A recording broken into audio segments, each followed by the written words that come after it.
Oh, the details we have to take care of.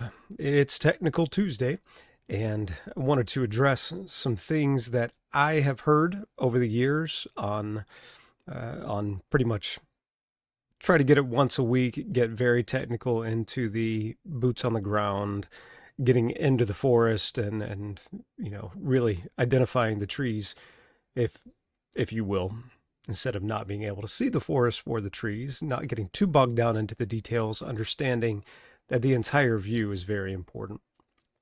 And also, just in a general pursuit of excellence, trying to honor God in what we do, trying to do the best we can at it as well.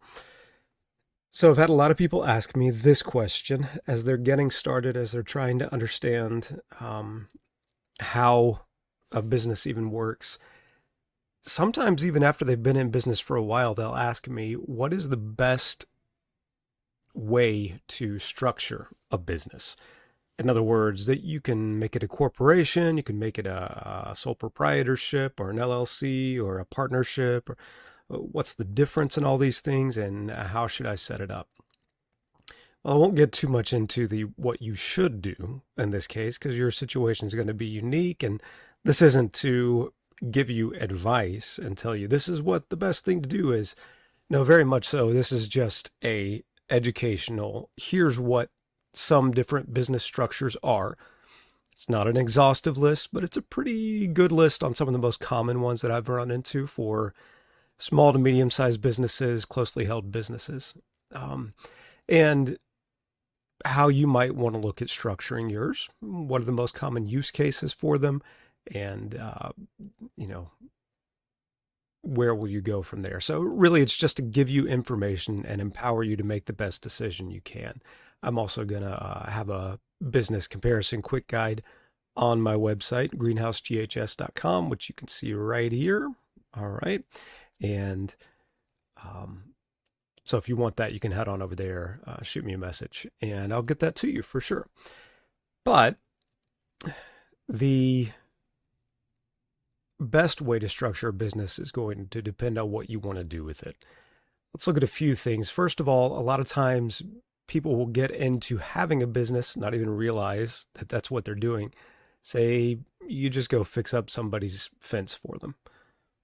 You know what you're doing when it comes to fences, so you fix up a fence, and they think you've done a good job, and somebody else they know has a fence issue. They're getting into a conversation, and they say, "Hey, go ask my guy over here to come fix your fence. He did a great job for me."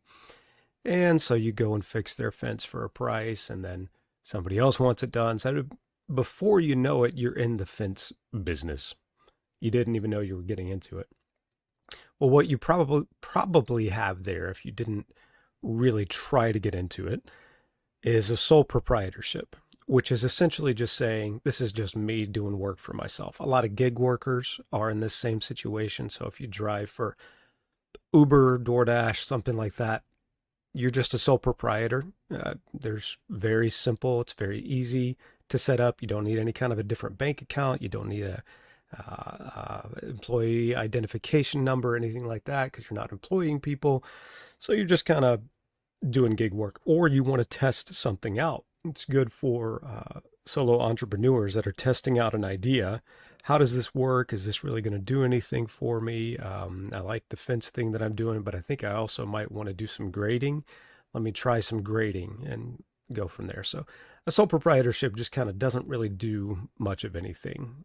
You just kind of have it. You don't have to know much. There's not a lot of technicality to it. It also doesn't give you much protection at all either, because there's no separation. You are the business. And if you did something wrong, if you destroyed somebody's yard somehow, they could come after you for that, instead of like a business and the business assets. They can come after you personally. So that's what a sole proprietor is. The next common one that I know of is an LLC. So an LLC stands for Limited Liability Company. And that does start to make the veil of separation there. Now, if I'm building fences and I start an LLC, and I go out and I get a separate identification number for that business, Now I can have a bank account set up in that business identification number. I can start separating out what is a business expense versus personal pretty clearly, and I can keep that veil of separation up. That can help me out from my understanding. That can help me out legally. Check with any kind of business lawyer or anything. Again, this is not advice. This is simply what things are.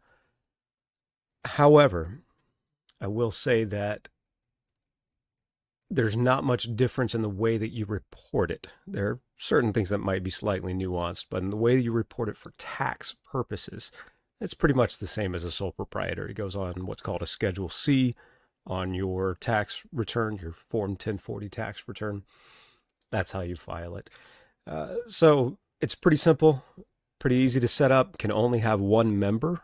That's important to note. Like, it's a limited liability company with only one member. As soon as you add another member, now you have to file a separate tax form called a 1065 for a business, a partnership. Essentially, you've entered into a partnership. If I bring even my wife into it, if it's on paper that she has interest, now we're 50-50 partners, now I have to have a partnership, and I have to file a partnership return. She's got to report income from her. I've got to report it from me. There's K1s and things like that go into it. Not necessarily difficult. It's just there, something to identify. With an LLC, you can also make an election. You can elect to be taxed as a corporation.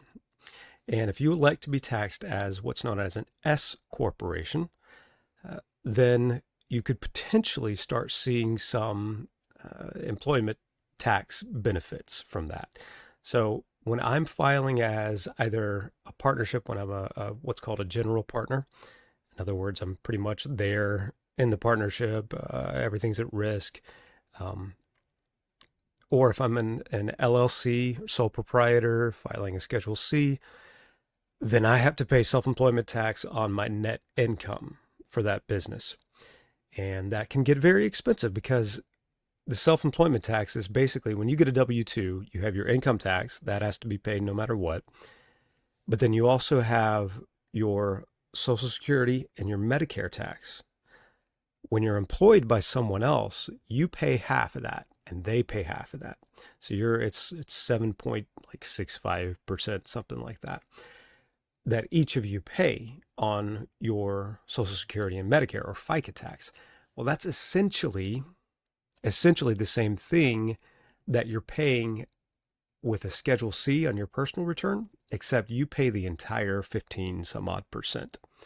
And if you want to save some of that, you could, if you have an LLC or if you decide to start an S corporation, you could save some of that tax because you are taxed on the net income of the company itself as an S corporation. But you are, best way to put it, you're not taxed on the money you take out of it. So whether you take money out or not, you're taxed on the net income, but you're not taxed on any money that you just kind of withdraw and from the bank account. But this is a pretty big however coming in here. The IRS does require you to take what's called a reasonable salary. So you have to have a reasonable compensation.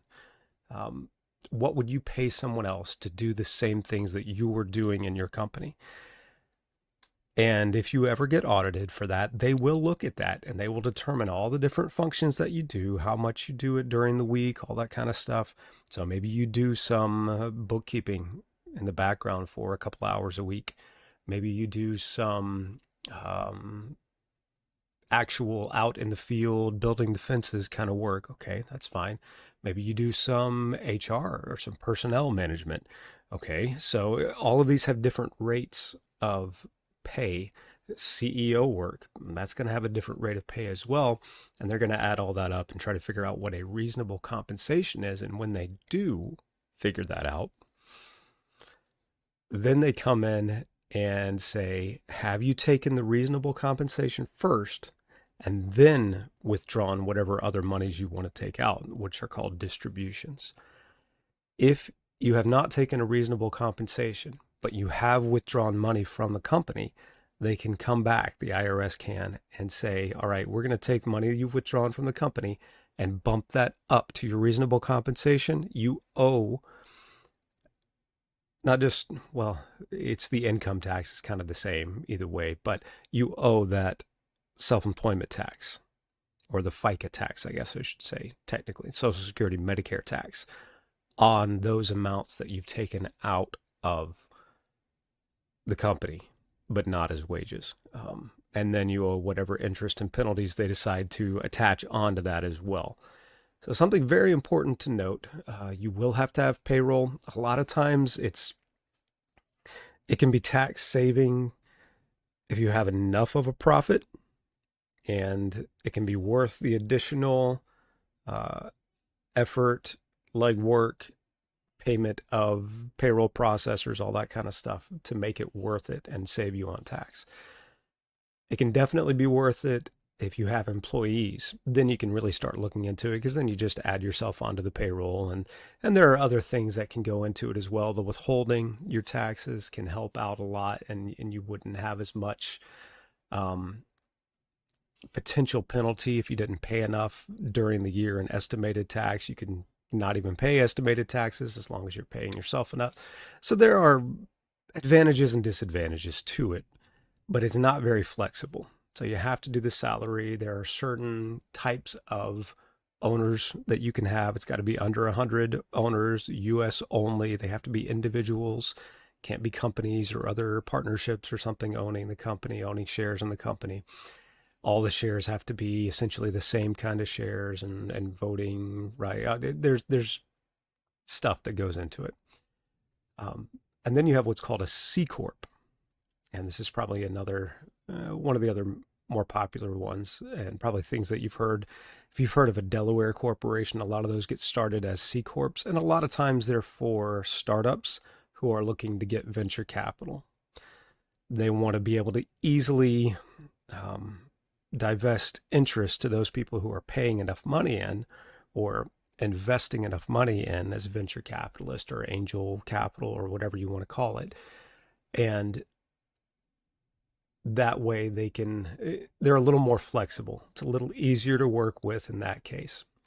However, you kind of get double taxed. So whereas in an S-Corp, you're not taxed on anything that you take out of the company, not as wages, but just any of the net income you take out. In a C corporation, you are taxed on net income that you take out. Those are your dividends at that point. Your tax rate varies, but you are taxed at that point. In an S corporation, the net income flows through. It's a flow through or pass through entity. You don't pay the income tax on the corporation side, but rather it comes over to you on the personal side, and you pay it at whatever your personal tax rate is. In a C corporation, you pay the net income tax. You pay tax on the net income of the C corporation, whatever it is. And then you can also end up paying tax on dividends that you take out, which is net income. You're taking out amounts of net income from a company. So that can be a downfall from it, but it's a lot more flexible. You can have partnerships that own it. You can have non-US individuals that own it. You've got unlimited amount of ownership. I mean, your publicly traded companies are C corporations. So there are definite advantages to it. Large businesses especially can have a very good advantage by being a C corporation instead of an S corp. So there are things that you can do that way. And then there are also partnerships.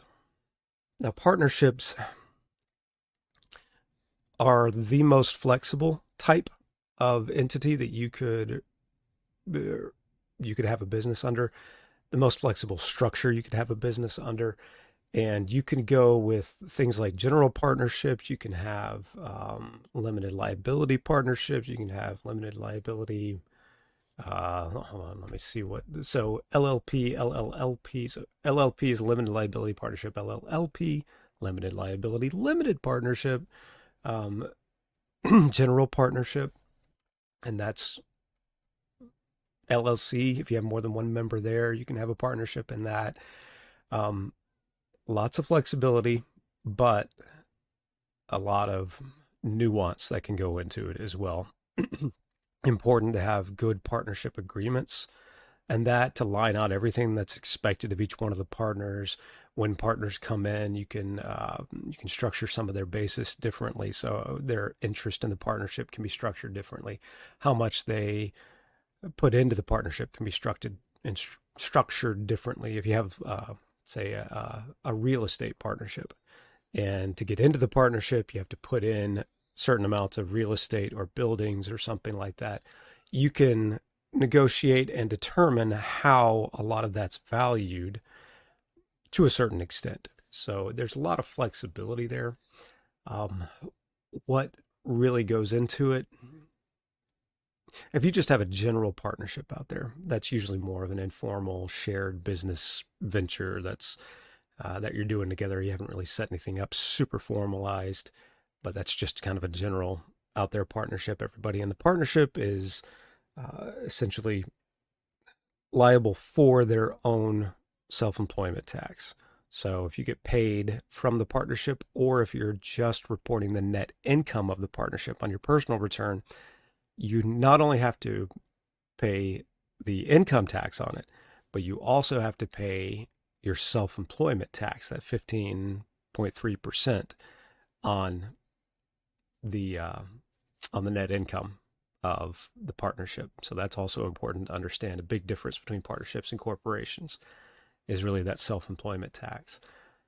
Um, Limited liability partnerships are often cases two or more professionals. So if you have law firms, accounting firms, service kind of corporations, licensed professionals, credentialed professionals will often have an LLP. An LLP is oftentimes family businesses or real estate investment groups, things like that. There are all kinds of nuances that go in legally to which one you can do in each one of these situations, and what kind of protections they have, how much the general partner is protected versus the limited partner versus, there's all kinds of nuances that go into that. Um, your situation can very much vary, can very much vary. And you can really get down into the weeds with it in a big way. Um, and it is also possible to have a joint venture where you have two people that are connected and doing the same things. I've seen this in rentals a lot, rental houses. So two people, uh, maybe even both own the rental house, but they don't have a partnership. And really, they just report rental on each one of their individual tax returns. In those cases, a lot of times you're not as well protected, but again, I don't know all the nuances to that. It would be good to get with a business lawyer about that and really understand the nuances to it. Um, you can also have a PC, which is called a professional corporation, and that is generally for licensed professionals only. It can be double tax like a C corporation, or it can be a pass through like an S corporation. It varies. Um, a lot of a lot of times you'll see it under like doctors or lawyers or CPAs will have these PCs. And from a tax perspective in general, this is the biggest thing to note. In general, you have three different taxed entities from a tax perspective. You have the Schedule C, or maybe even Schedule E, if it's a rental property and single member. So that goes to your personal return. Schedule C has self-employment tax. The rental property is in general considered more of a passive income. You don't have to be active in it all the time. Hopefully, your situation might vary. You might have to be active in your rental a lot, but hopefully you don't have to be active in it a lot, so you're not subject to the self-employment tax. Whereas your partnership, the 1065, that's a separate form you have to file, separate return entirely, not just a schedule attached to your personal return. So you have a separate return to file for the entity. It's a separate entity. There's more than one member in there, more than one, ownership interest in that. And a lot of times it can depend on the partner, but a lot of times the partner is going to be subject to self-employment tax on the net income, their share of the net income of the partnership. Uh, And then the other one is S corporation, if it's a pass-through entity. Oh, on partnerships, that net income gets reported on the personal return. Each partner's share of the net income gets reported on their own personal return. So if I own 25%, take the net income of the partnership, and if my interest is 25%, I'll pull 25% over to from a K1 that I'm given from the partnership. I'll pull it over to my personal tax return, the 1040. I'll report it there. It'll be taxed at the income tax level that I'm taxed at. And then I may also have, may or may not, depending on my interest situation, may or may not have some self-employment tax to pay there as well. S corporation is called an 1120S. That's a separate form again, like the 1065 for the partnership. And the S corporation, it passes through and it's only net income that's taxed.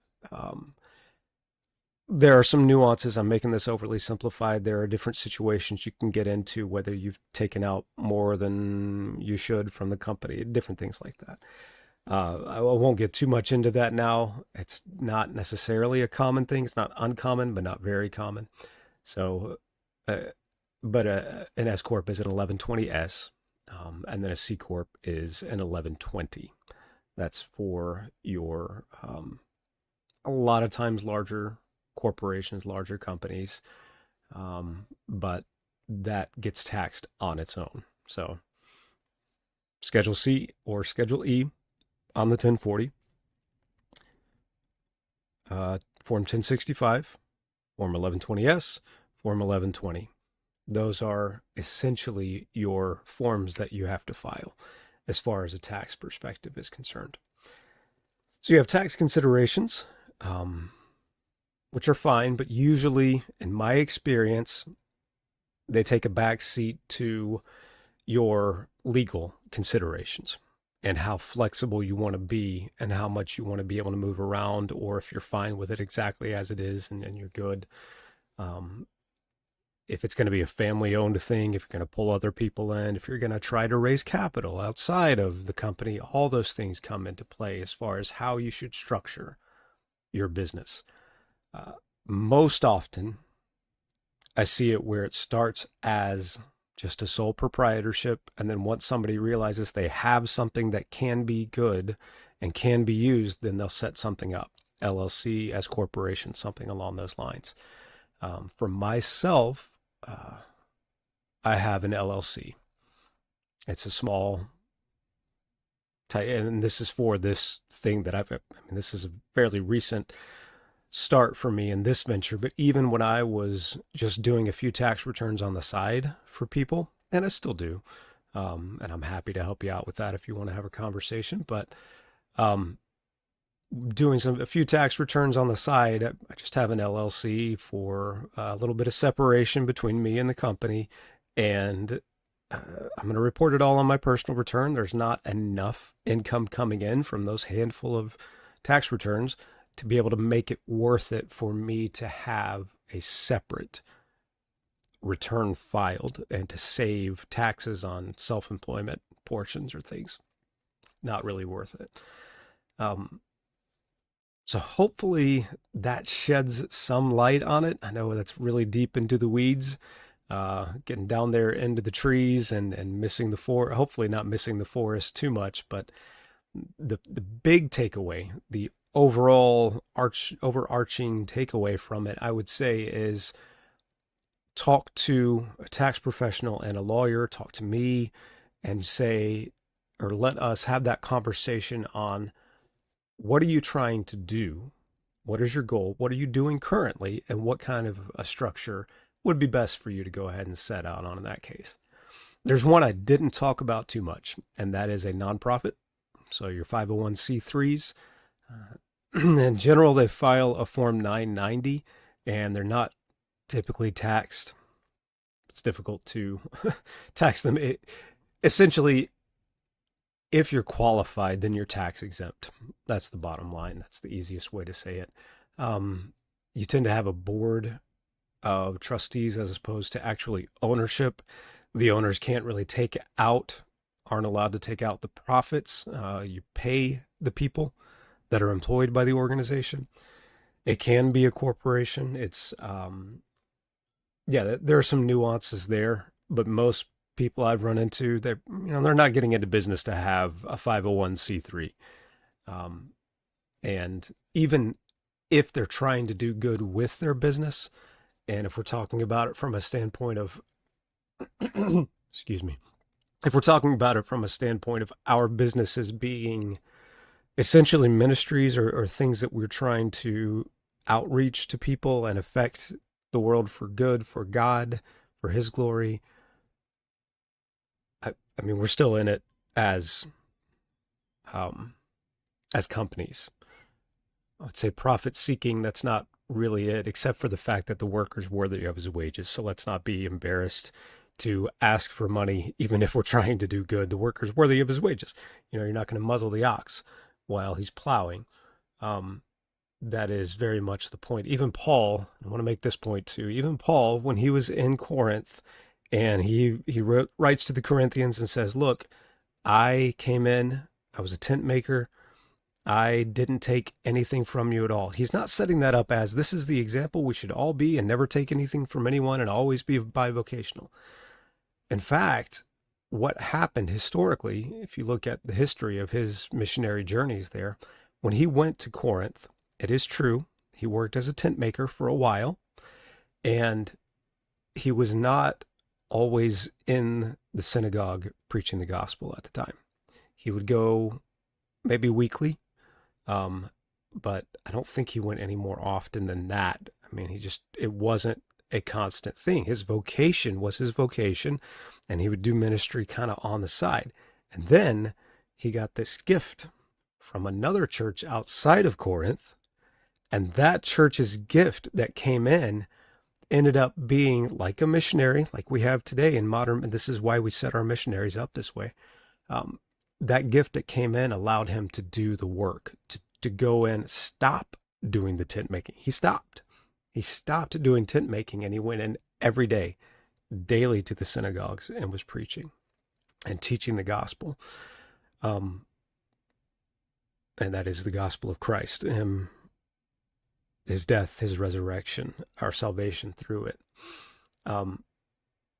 All that to say, let's not be embarrassed about actually asking for the money that we, should be getting. The way we're taxed on it, the way we structure all those things, there are ways that we can very wisely address that and come into that